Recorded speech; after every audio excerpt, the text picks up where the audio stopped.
so sad and crying, and she's imagining the moment she would see us, right, when she got off the airplane. My brother was 11, I was 10 at that time, I think.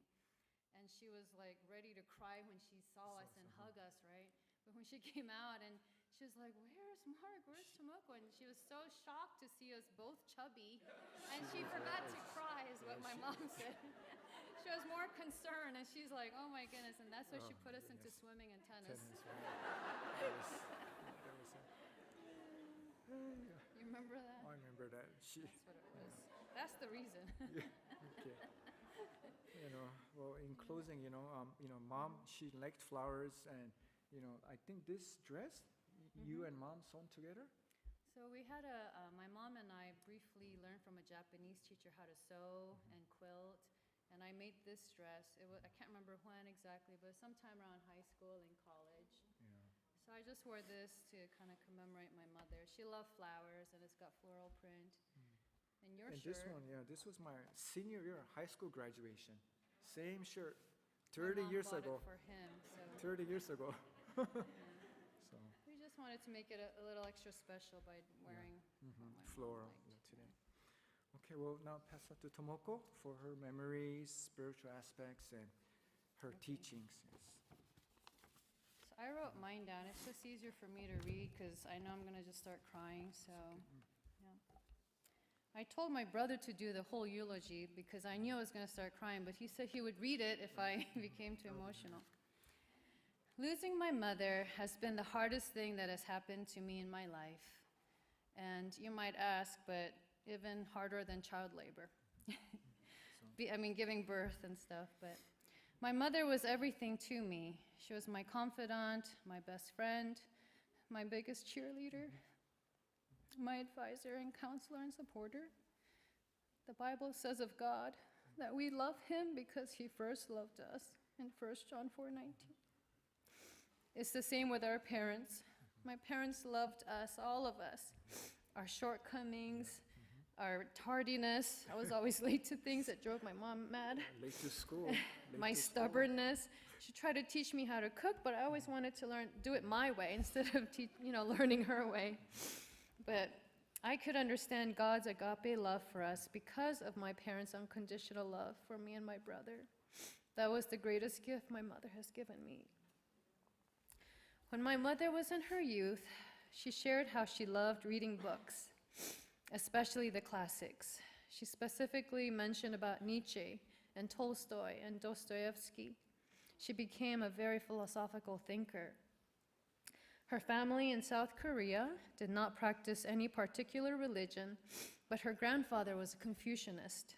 So he had my mother and her 5 brothers memorize Confucian sayings such as respecting one's parents and elders, always improving oneself to be a better person, doing the right thing, and learning as a lifelong pursuit for self-cultivation instead of just for career advancement. She also loved listening to classical music, as my brother said. And as a youth, she would hide under her blanket at night with a flashlight, a radio playing classical music, and a book. And that was her happy place. She fondly used to speak about her father, who was a Korean military leader, how tall and strong he was, how he would bring home big bags of rice as a prize after winning wrestling matches. She felt adored by her father, as she was the only daughter. He would bring home a little bag of roasted peanuts from the street vendors just for her on his way home from work. So peanuts were her favorite. Besides these special memories from her childhood and youth, though, my mother also had sources of sadness.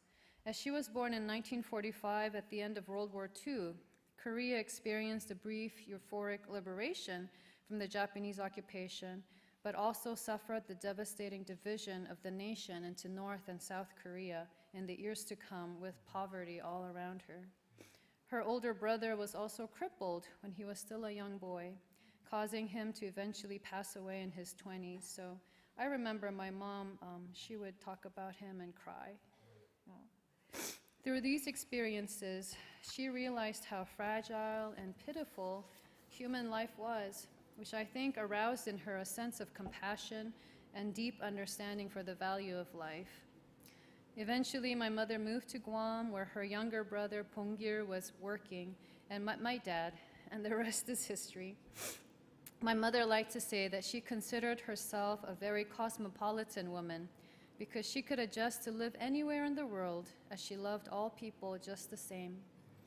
My father always liked to describe my mother as the ocean because he said she was so big-hearted and open-minded. She always had a ready smile and a way to make people feel comfortable and welcomed. She loved to cook for others and entertain them with interesting stories with a sparkle in her eyes. That was how dinner time was at home too. And you might have seen on the slideshow earlier, but a lot of my kids were asking me, how come there's so many of just dining room pictures? But that was it. My mom loved to cook for us, so we have a lot of pictures taken in the dining room. We didn't practice any religion growing up until my mother was diagnosed with colorectal cancer on Guam. I was 10, my brother was 11. She had to go to the Guam Seventh-day Adventist Mission Clinic when she first started to have symptoms, and she experienced the kindness of the doctors and nurses there. Eventually, we were introduced to the Korean church elder, Huge Kim, and his wife, Auntie Poli, who were missionaries and took us under their wings, gave us Bible studies, and taught us also how to eat healthier. My mother, brother, and I were baptized a year later, and my mother later mentioned to me that if it wasn't for her cancer, she probably would have never attended church because she had a more worldly philosophical outlook. God works in mysterious ways. To us, her cancer was a very painful time in our family's life, but that is how he was able to reach her. For many years after that, she was a regular member at the Guam Korean SDA Church and became a respectable and well-loved deaconess. Because of her love for classical music, she also started taking cello lessons as an empty nester when my brother and I moved away to college, and eventually helped to start a little orchestra at the front of the church, encouraging other younger parents and students to learn to play an instrument, and that it was never too late to learn. She was 51 years old. Today, I've made 2 of my mom's potluck food items that she used to make weekly for potluck: her famous soba noodle salad and her baked tofu casserole. So I hope you can try some later. Before I end, I'd like to share with you some of her wise teachings and 2 of her best mottos in Japanese that I will always cherish and have tried to instill in my own children. I am who I am today because of my parents, and especially my mother. She was the most influential person in my life. She encouraged me to always do my best in all that I did. She used to say that it's easy to start something, but very hard to continue doing it. So being diligent and persistent each day, whether it was practicing one's instrument, is what helps one succeed in life. She also advised me that if I was having a bad day, to continue doing what I needed to get done, and that eventually I will feel better that day. And she was always right. I think you should try it too. Moms have a funny way of knowing things. She also counseled me to look at the positives in others and to give others the benefit of the doubt. And to also laugh a lot and have a sense of humor, which is hard for me, as my family can attest, that I'm not that witty and have rarely said a joke. But at the pinnacle of all her sayings, I would say that hito wo daiji ni was the principle that my mother lived her life by, and that means to take good care of people. Material things were not so important to my mother as people were. I think she really understood God's heart. Every person, no matter who it was dearly valuable in her eyes. God created us and loves us so much too. The Bible tells us that God is love in 1 John 4:8. We have God in our hearts when we love others. If we don't love, we don't know God. And our second life motto that my kids don't really like to hear is "Madamada desu." That translates to, "I'm not there yet." She said that it was better to reply this way when someone compliments us, to show that we always have room for improvement and that it is important to be humble. And there's so much more I could say about my mother, but I will end here so we can hear from others their memories of my mom also. Again, thank you for being with us here to celebrate my mom's life, and her memories will continue to live on in our hearts. Thank you.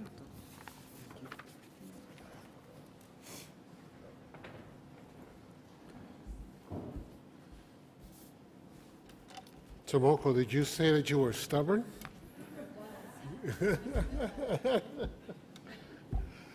Well, either one, your mom finally got to teach you how to cook, or it's in the genes, because everybody loves Tomoko's cooking.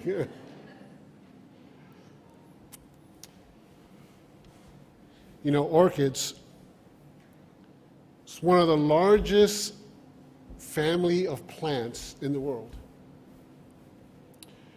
Orchids are found on every continent except Antarctica. And I don't know of any flower that grows in Antarctica. Maybe there is. But it comes in many varieties and many different shapes and many different colors and many different sizes. And of course, Meejua loved flowers. But I was always impressed when I stopped by the house and saw there in the living room all the beautiful orchids, and we see a couple of examples of them here, just how beautiful those flowers are. And in many cultures, orchids symbolize love, beauty, thoughtfulness, refinement. And I find it fitting that as we look at these orchids, is an example of who Meejua was. She was love. She was beautiful. She was thoughtful. She was refined. She was a loving, kind lady. As we all know, and we will hear today as we come to celebrate her life.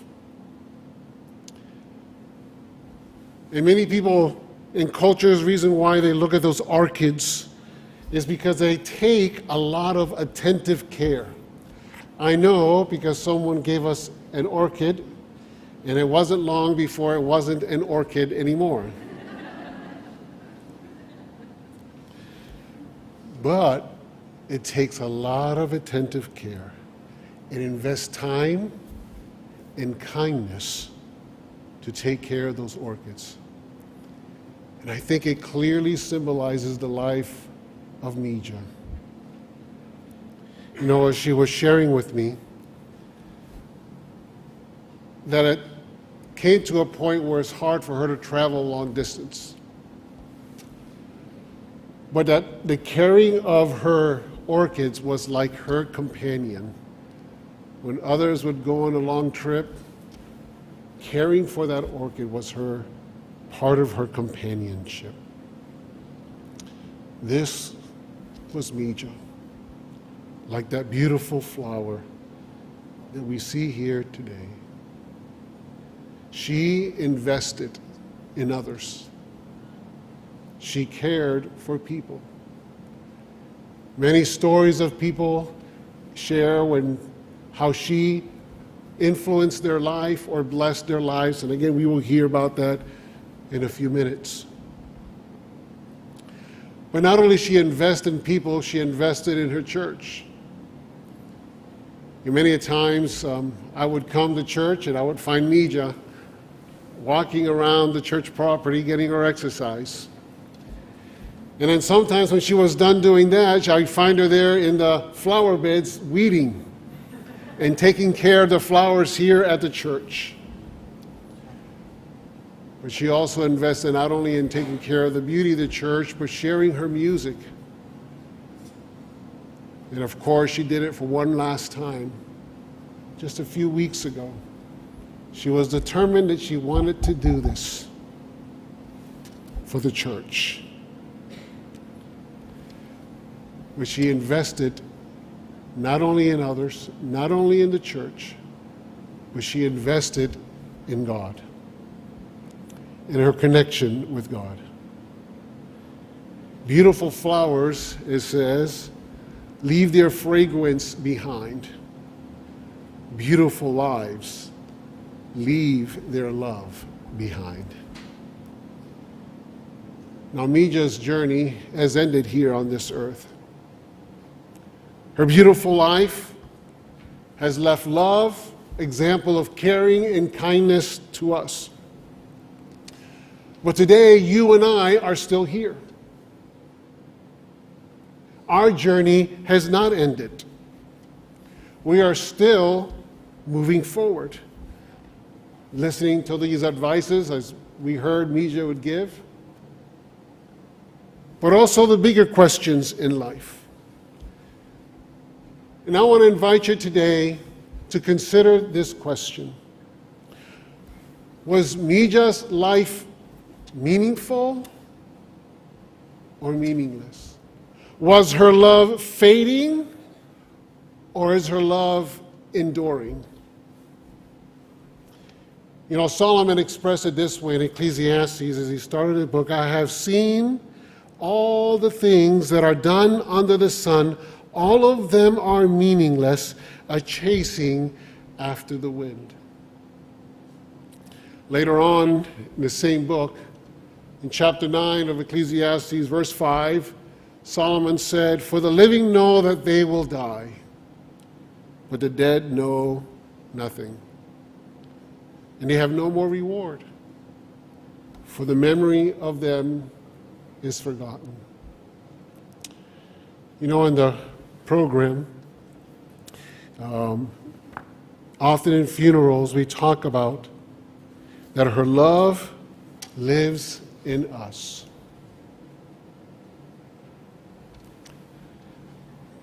But again, I want to challenge you today. There will come a time when we too will pass from this earth. And at that moment,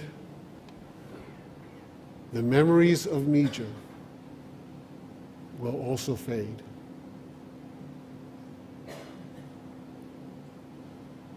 We might remember those relational connections,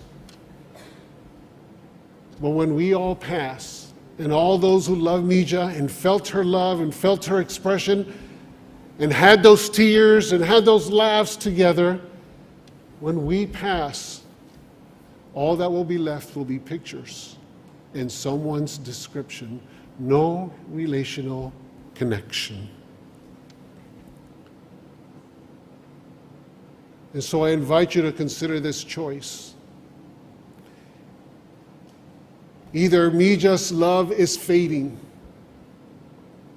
or Meejua's love endures forever.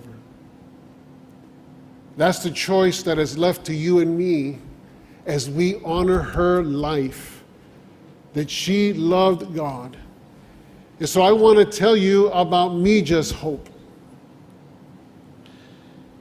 And I look at a story of Jesus. You know, when Jesus was on earth, he had a couple of times where he brought people back from death. But he told people not to say anything. But then finally he comes to a point just shortly before he is going to go to Jerusalem to be killed and crucified, that he goes to Bethany because there was a man by the name of Lazarus who had died and been in the tomb for 4 days. He finally shows up on the scene. And Martha and Mary, Lazarus' sisters, come to him, to Jesus. And they have this dialogue and they're crying and they really believe in Jesus. As you would have come here sooner before he died, we know you could have healed him. And then a conversation ensues. And Jesus says to her, to Martha, your brother will rise again. Martha responded with what her understanding of what God would do, because, see, the Jewish people believed in resurrection, or at least some of them did, believed in a resurrection. But they believed that was going to happen in the future, not now. And so Martha responds and says, I know that he will rise again in the resurrection in the last day. And Jesus said to her, I am the resurrection in the life. He who believes in me, though he may die, he shall live. And in that statement, Jesus was trying to communicate that yes, there is going to be a resurrection in the last days. But that resurrection in the last days takes place because Jesus is the resurrection in the life. It is Jesus who makes Meejua's love enduring. It is Jesus who makes life meaningful. Because there's nothing that can separate us from the love of God. That is what Paul tells us. I am convinced that neither death nor life, neither angels nor demons, neither the present nor the future, nor any power or anything else in all creation can separate us from the love of God. That is Meejua's hope. That's what gives Meejua eternal meaning, eternal purpose. And it won't fade away with our passing. You know, God told through the prophet Isaiah, can a mother forget the baby at her breast and have no compassion on the child she has borne? Though she may forget, I will never forget. Our memory may fade, but God's memory never fades. And that's why we have that hope, Meejua's hope of coming again. That's why Paul wrote in 1 Thessalonians 4, but I do not want you to be ignorant, brethren. And by ignorant, he's not talking about dumb. He's saying uninformed. I don't want you to be uninformed, brothers and sisters, concerning those who have fallen asleep. I don't want you to be concerned about Meejua, who has fallen asleep, lest you sorrow as others who have no hope. Atheistic philosophers, humanistic philosophers who don't believe in God will tell you the truth. This life, that's it. When you're done, it's over. They'll tell you this planet, if it were to disappear from the face of this universe, it would not blink and affect in the greater universe. We are a speck of dust in the middle of an ocean, a vast ocean of worlds and galaxies.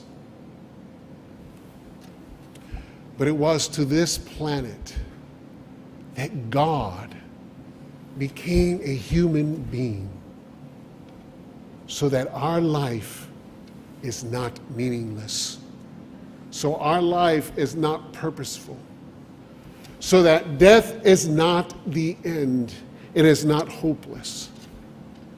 Again, in the words of Paul, I do not want you to be uninformed, brothers and sisters, concerning those who fall asleep, lest you sorrow as others who have no hope.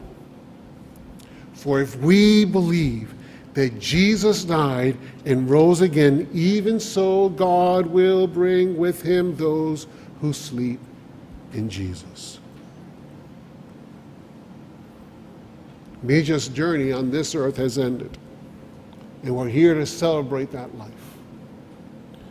And we're going to do that here in just a few more minutes. But her love has not ended. Her memory will never be forgotten, because God will never forget. God will reunite us with those who love. So now for us it remains a choice. Fading love, fading memory, or enduring eternal love, never-ending connection.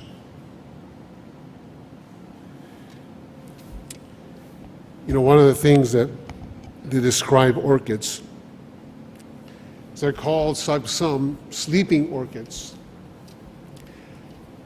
because many of them, after they bloom, they look like they die and there's nothing left. And so many people think that it's died,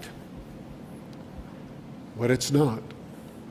In the right moment, in the right time, in the right conditions, that orchid will come back again. There's even one particular orchid that's called a ghost orchid, Dendrophylax lindeni, if I pronounce that right for the scientific name. Doesn't barely even have any leaves,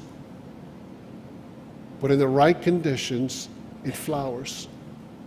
This beautiful small white flower. Then that flower fades, and for many days or sometimes years, until the right condition, that orchid will come back again. Meejua is like that orchid. She is resting, but she will come back again because her hope is in God.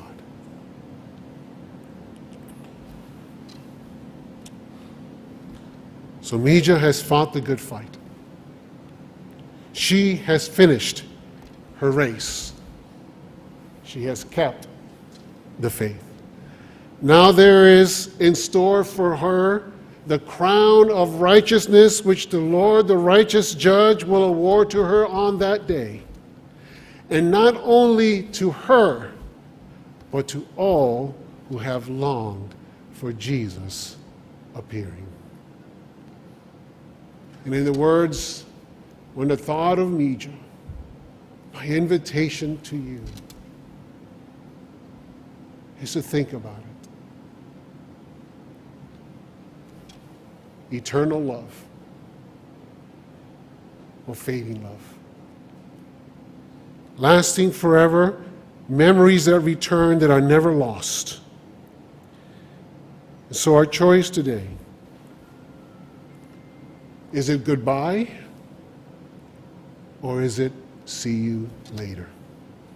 I hope that you will choose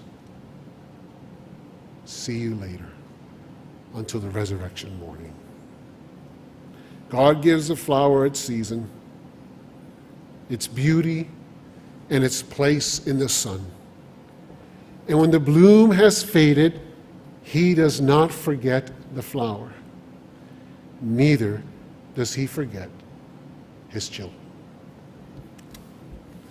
At this time, we'd like to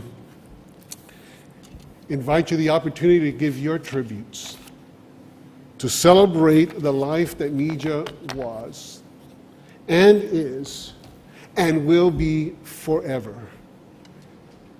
And so you are welcome to come up here and share your tribute. If you feel uncomfortable working your way up here, just raise your hand and we will take a microphone to you. So we can together celebrate the joy and the privilege of knowing, of interacting, of being with Meejua.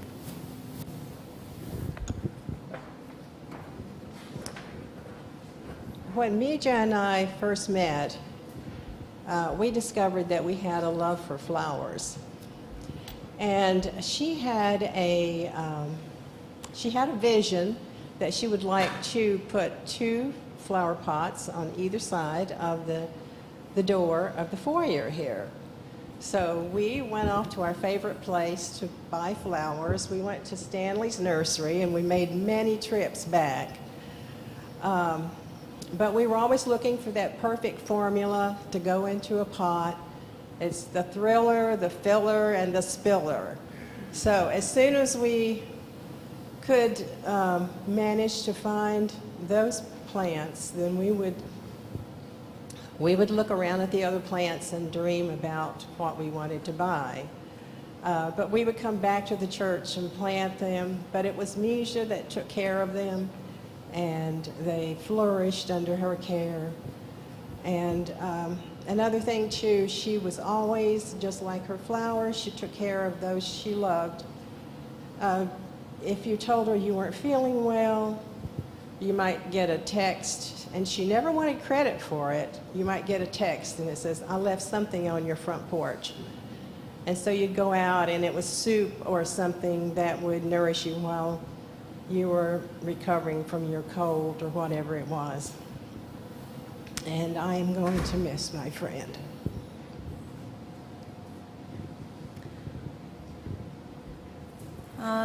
Sun Hee Hong from Toronto, Canada is her best friend for over 65 years, since the age of 15.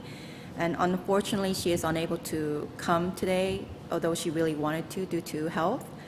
And she has sent a letter to her last letter to her dearest friend. and I'll be reading that. Final letter to my dearest Meejua. Meejua, my beloved Meejua, to call your name like this, I realize with a heavy heart that today is the very last time. Your soft, gentle voice that used to call out, Sunny, and your deep, warm laughter that went, he he he. The thought that I can no longer hear them overwhelms me with an uncontrollable sorrow and loneliness. Your laughter always sounded like the final low and comforting chord of the cello you love to play so much. When I left for Korea to have my surgery, I pleaded with you to hold on just for this 1 month. I promised you with our pinkies crossed that I would rush back to see you one last time before the end. Meejua, what made you in such a hurry to leave so soon? Or was the weight of your pain and endurance simply too heavy for you to bear any longer? The phrase we so often repeated out of habit, God can be so indifferent, must have been meant for a moment exactly like this. Meejua, lay down all the heavy burdens of this weary world and go in peace ahead of me. Rest comfortably in the arms of the Lord and wait for me there. And please make sure to save a place for me right next to yours. You were my alter ego, my soulmate, and the very beginning of my life. In the turbulent journey of my life, it was because of you that I could rise again. You are the reason I found the strength to live. You were my steadfast rock, protecting me. And now that you are gone, leaving this empty space behind, I have no choice but to rely even more deeply on the Lord to endure. Meejua, my beloved, my other half, I call your name once more until my throat bursts, but only tears come streaming down before me. On this journey of your departure, the only words I can offer you now are, please go in comfort and go in peace. Let us surely meet again later. Goodbye, my dearly beloved friend, Meejua.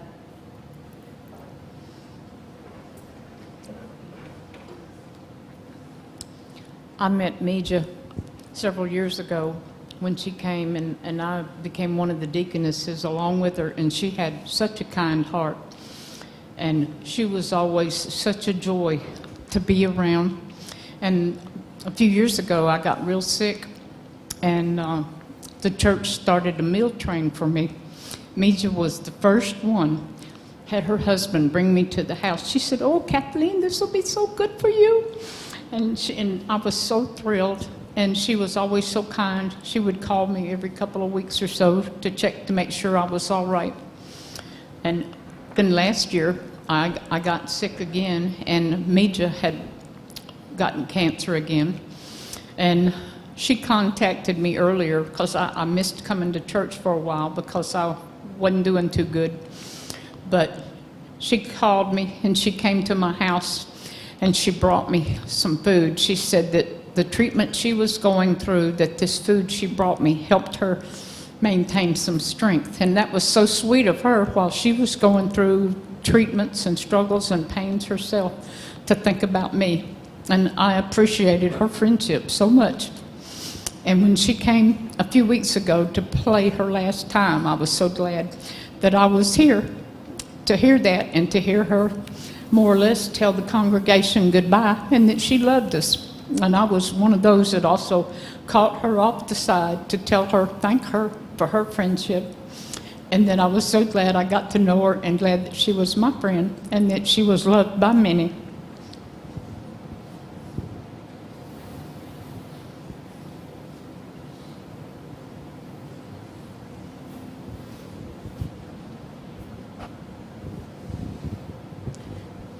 I first met Meejua when she first came here to the church. She sat down and she found out we came from Guam too. Mama, I had Mama then. She was alive.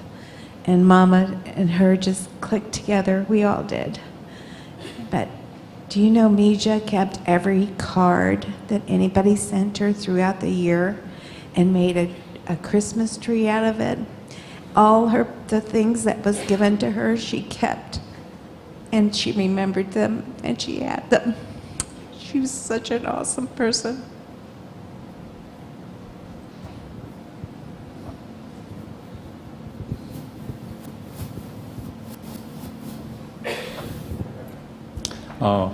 I was in Guam and spent 3.5 years, and I got to know her very well, Meejua, and we always call her 집사님, okay, by her title in church, deaconess. Anyway, my wife had second son in Guam, and as his the delivery date get closer and closer, I was kind of worried. In traditional Korean culture, usually the parents, the parents or the husband, of course, should be in the delivery room, holding the wife's hand. Or oh, okay. And but my first son, Joshua. My first son was 4.5 years old, and he was kind of, he had a separation anxiety at the time, and he was kind of holding my leg. Dad, you cannot go, you cannot go. And the only person I could call was Meejua, okay? Oh, can you help me? Can you take care of my son? I mean, and beside mom and dad, Meejua was the first person or the closest relative of us, relative of ours we can rely on, So I took him. It was middle of night. I drive my son and to drop him off at 최미자 집사님's house, Meejua's, Deacon Che's house, and then he would not let me go, and he was crying and okay, and Meejua said, okay, well, I'll be acting as mom, okay, and she was just like my wife's mom. And so she was, she drove to Guam Memorial Hospital and stayed with my wife and holding her hand and to go through that birth pain. So that's how my second son was born. So I will never forget her kindness in the middle of the night.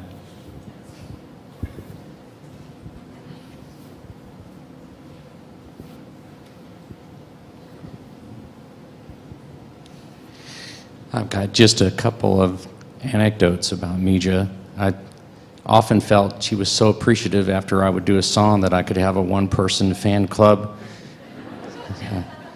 I felt like I'd performed for the president every time I got up front there, and because she told me how much she appreciated it. I also am going to miss the kimchi because she kept me amply supplied with it. One thing stands out, though. When I was injured in this motorcycle accident a couple years ago, I had an emergency procedure done at the hospital, and then they got me up and spent all night in intensive care, and then I think visiting hours were probably over anyway, and I have no idea how they did it, but I'm sitting there in this bed, and isolated from everyone in ICU, and I knew no one was supposed to be able to get through to me at that time, and Griselda and Meejua show up with soup and sushi. And I appreciate that so much about her. She cared so much for me, just personally. It was just very touching, and I'm just very sorry to see her go. But I'm thankful that she had faith and that we will see her again in the future.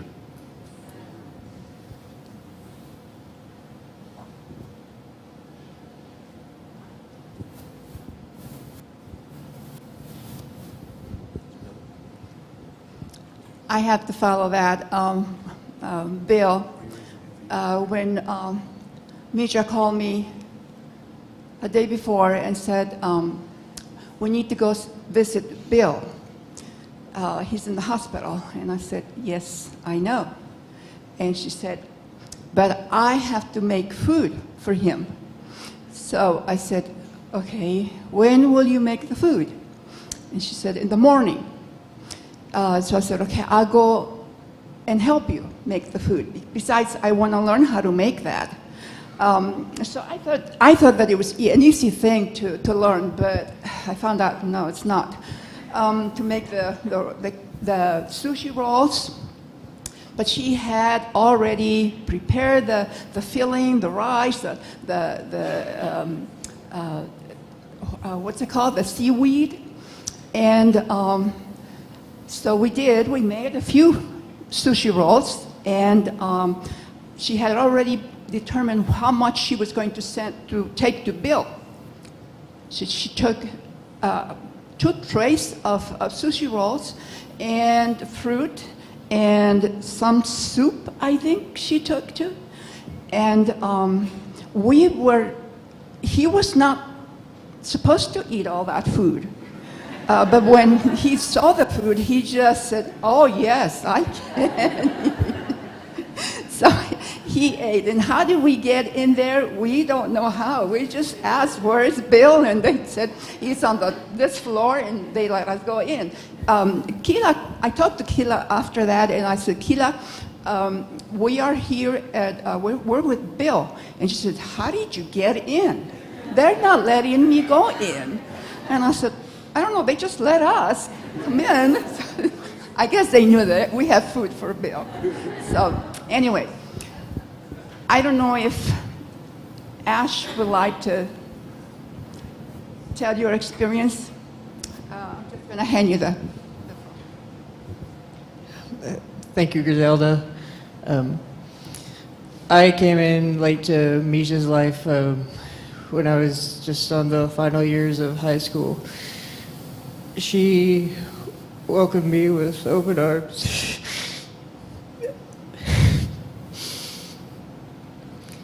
Every time I went out.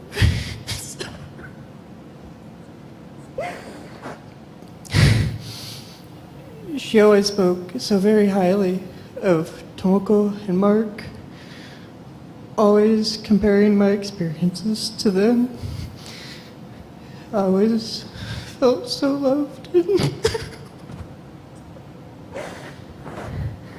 I was originally introduced to them by Griselda to study Japanese, as I had fallen in love with the language through my best friend Shun, and I wanted to be able to communicate with him in his native tongue.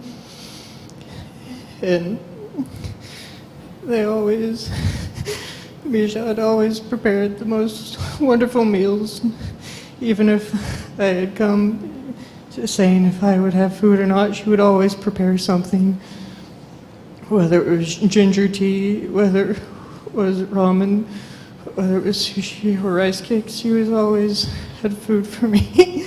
And she made sure I always left with a Tupperware, so I would always have something to have later. Any time an important event would happen in my life, she would always make the trip with Hidemi-san to come and bring me peanuts mix, and it'll truly be a change in my life, and knowing I won't be able to call her again, but I know she loved everyone in this room. She loved Mark, she loved Tomoko, she loved Grace, she loved Natalie. She loves everyone who comes after her and everyone who will come with them. And I'm so thankful I got to share any time with her, and I will always miss her. Thank you.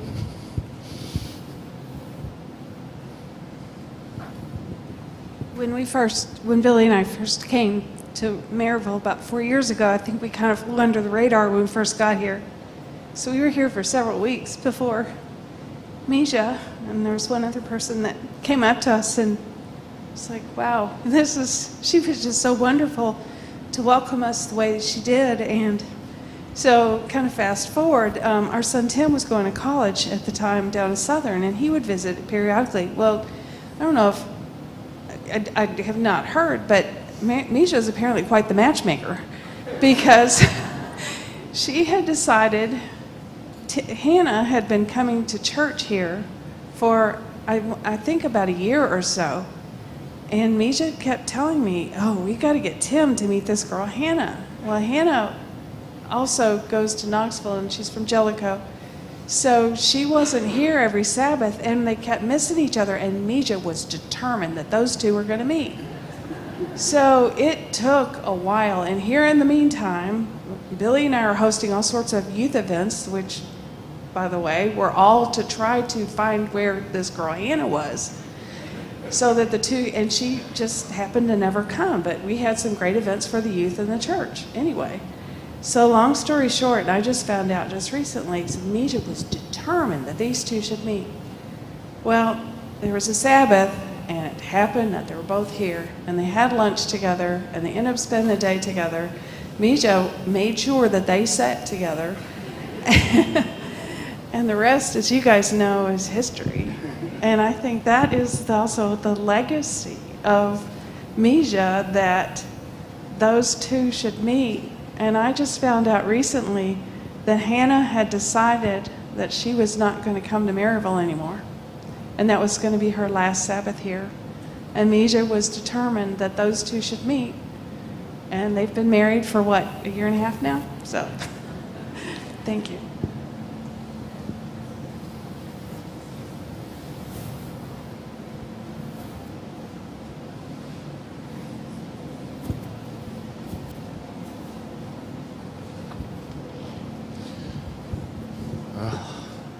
Half people laughing, half people crying.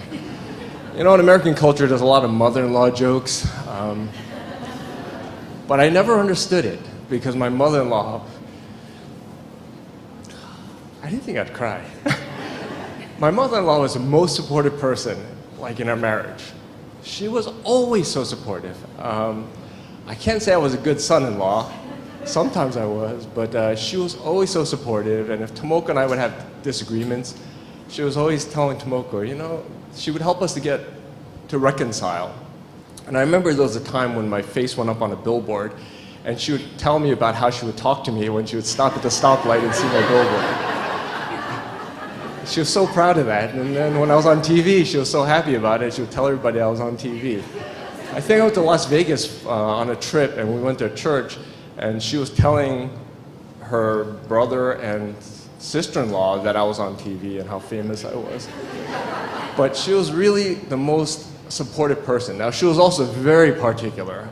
Many of you never saw that part of her.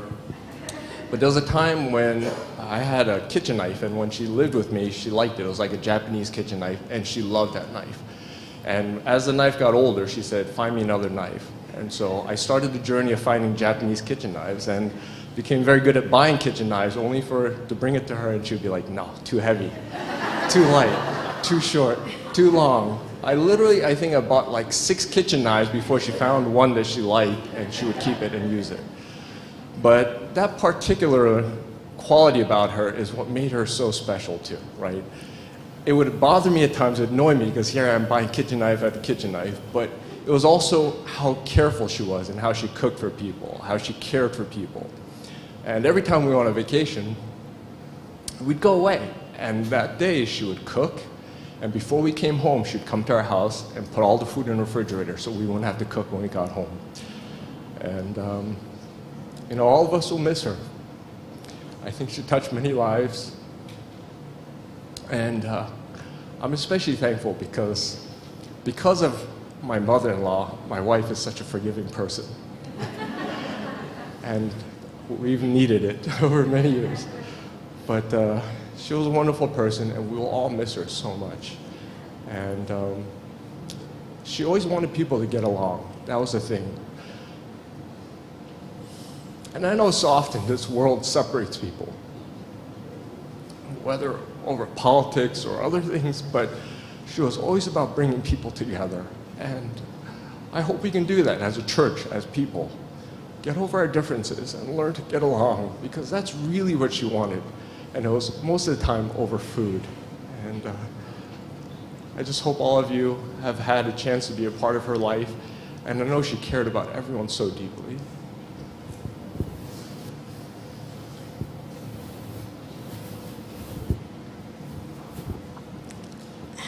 Good evening, everyone. And I got to know Meejua during my time when I was a worship leader. and she's part of our worship team. And she is, she always teach me to be ahead of time with the songs because she want to practice ahead of time, like a month ahead.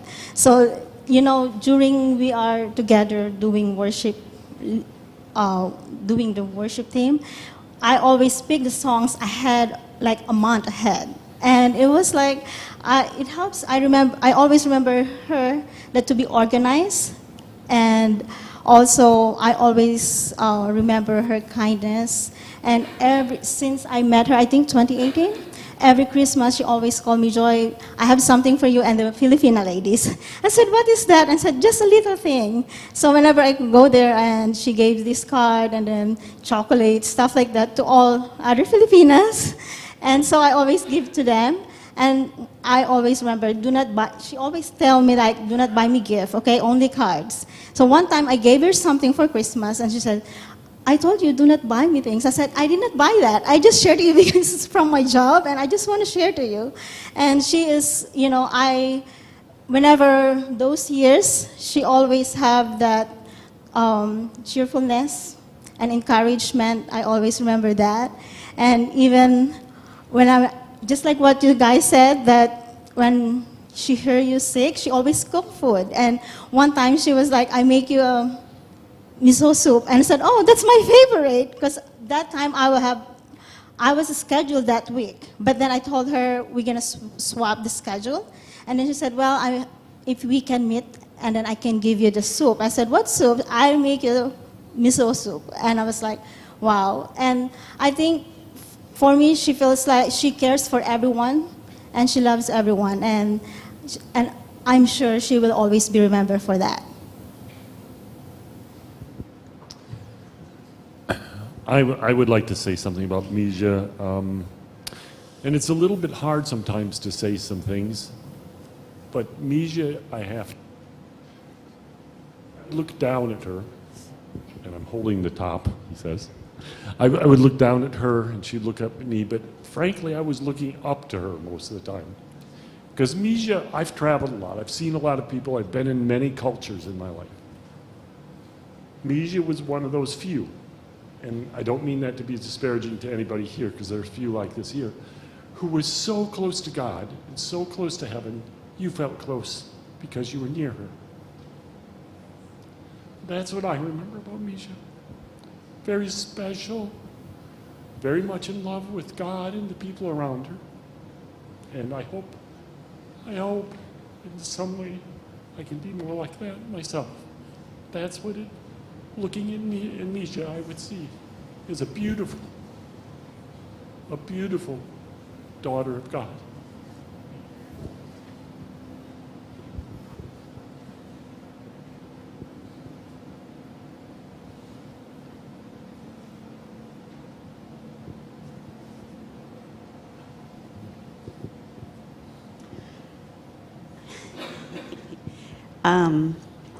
As we can see, Meejua has been special to a lot of us.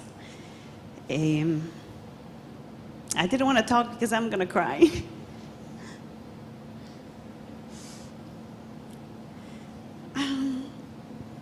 I met Meejua relatively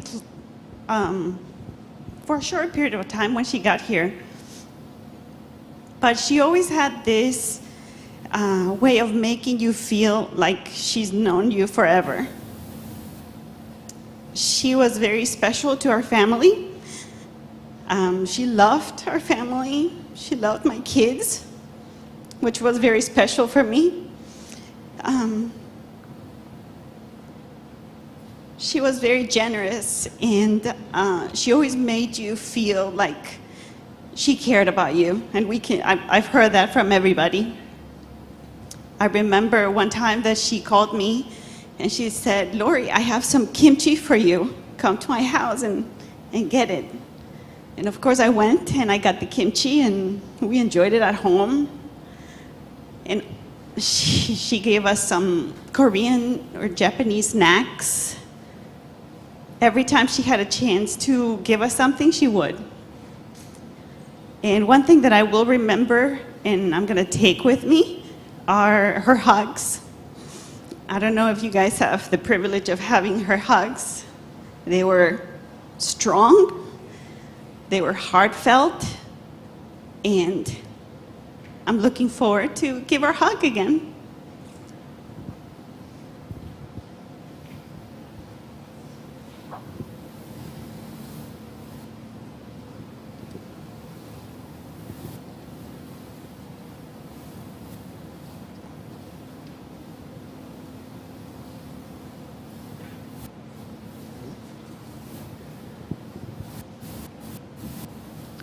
So, Meejua has always been a huge part of this church, and unfortunately, I never had a huge opportunity to get to know her, but she knew me. And when I got back from Africa, she welcomed me. It felt like I knew her forever, and I just wanted to focus on that even though she didn't spend a lot of time with you, if you were in her presence, or if she knew your parents, or if she knew your family, she loved you so deeply. And I remember she gave me this card, and she said, "Thank you for everything you did." And it was such a blessing to me that I never knew this person, and I regret not knowing her more. But I know that she is at rest, and I'll get to see her again, and I'll be able to fix that mistake of not being able to spend more time with her. So.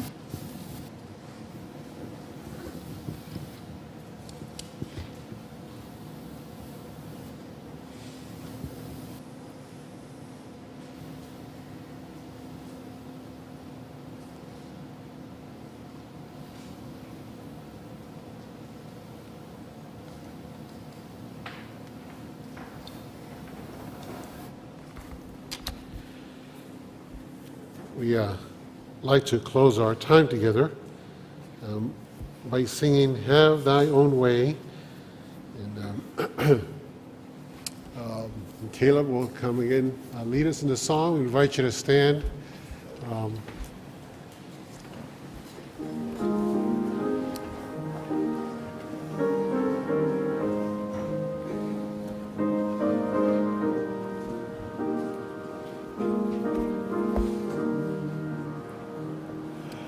Have thine own way, Lord, have thine own way. Thou art the potter, I am the clay. Mold me and make me after thy will, while I am waiting, yielded and still. Have thine own way, Lord, have thine own way. Search me and try me, Master, today. Whiter than snow, Lord, wash me just now, as in thy presence humbly I bow. Have thine own way, Lord, have thine own way. Wounded and weary, help mine eyes pray. Power, power, surely is thine. Touch me and heal me, Savior divine. Have thine own way, Lord, have thine own way. Hold me absolute sway. Fill me with thy spirit, till all shall see Christ only always living in me.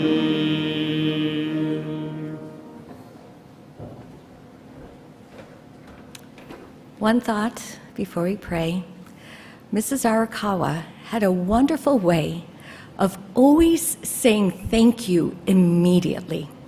Whenever I gave her anything through Tomoko, she would call either that very day or the very next morning to say thank you. So let's pray right now to thank the Lord for the life that he gave.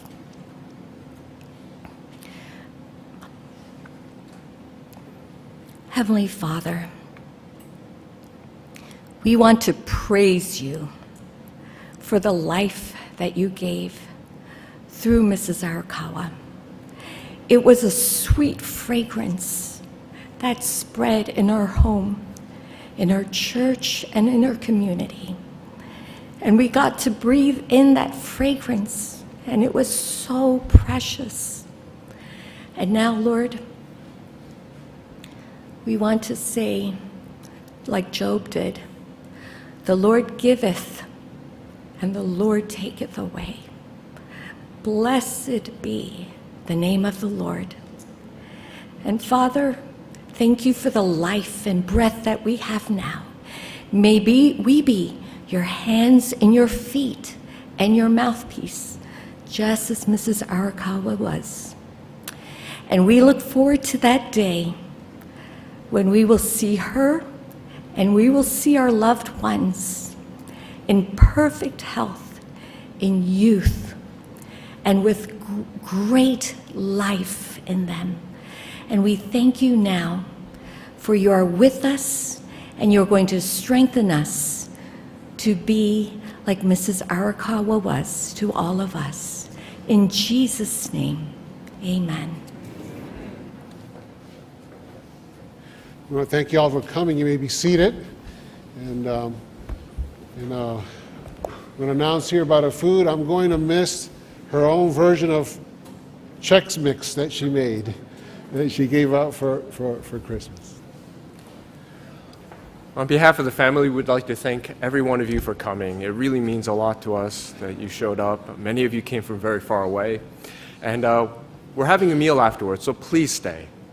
I know some of you are eager to run out of here, but please stay, enjoy food. You know she would have loved to share a meal with each of us. So give us a few minutes to rearrange the chairs and set out the tables, and then we'll serve the food. Thank you for coming.